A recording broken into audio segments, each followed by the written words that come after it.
Hi Diamonds, this is Sophia, the ex-church girl. Well, if you're new here, welcome. If you're returning, welcome back.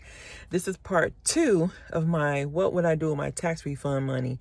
So the first video, if you haven't seen it, go over there and check that one out. And then this is part 2.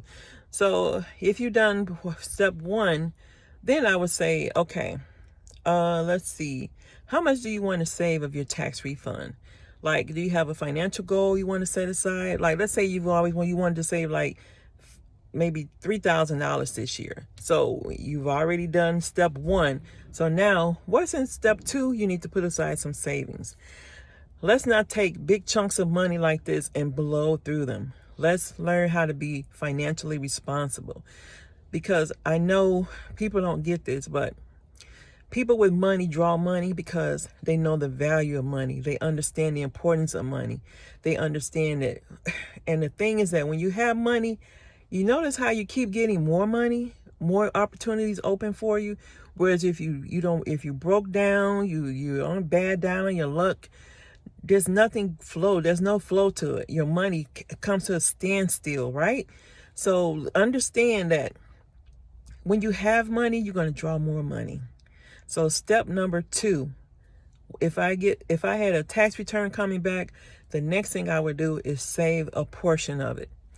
Now look, you've already done step 1. If you've done that step, then this is step 2. Save a portion of that money. Now you decide in your head how much you need to save, because I don't know what your financial status is. I don't know what plans you have for your money. But that's another thing. We need to really get out of that mindset that tax season is the only time that we can enjoy life. Like, who does that?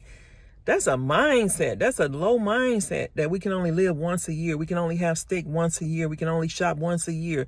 Get out of that mindset that you always focus on tax season. That's once a year. I don't understand that when you're balling out once a year. You want to get a car. You want to do this. No. Stop it already. We're going to get out of that. I'm going to teach you all how to get out of that, to change that mindset. Like, you've got to stop doing that, people.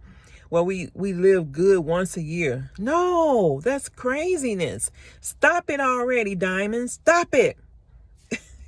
Stop that foolishness. So now you're going to go to step 2, save a portion of that money. Because like it's raining outside today here in Atlanta, it's going to be some seasons where you're going to have some rain. You're going to have some issues come up, some things come up. And you want to be financially able to take care of those things, So put aside some of that money. Don't just spend up everything that you get, okay? Put aside some of your tax refund. And this is step 2. And you decide how much is comfortable for you. Because don't put it aside and then like a week later, I don't think I want to save that. Make up your mind. And then later on, you put a number right now. Go and put it in the bank. Don't keep cash in your house.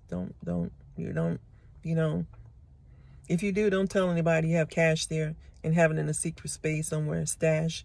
Just put it aside, stash it somewhere. And later on, if you decide you want to add more in, then do that. But start off with a number that you're comfortable with.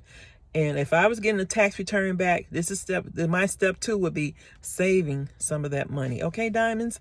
Okay, this is part 2. Part 3 coming up.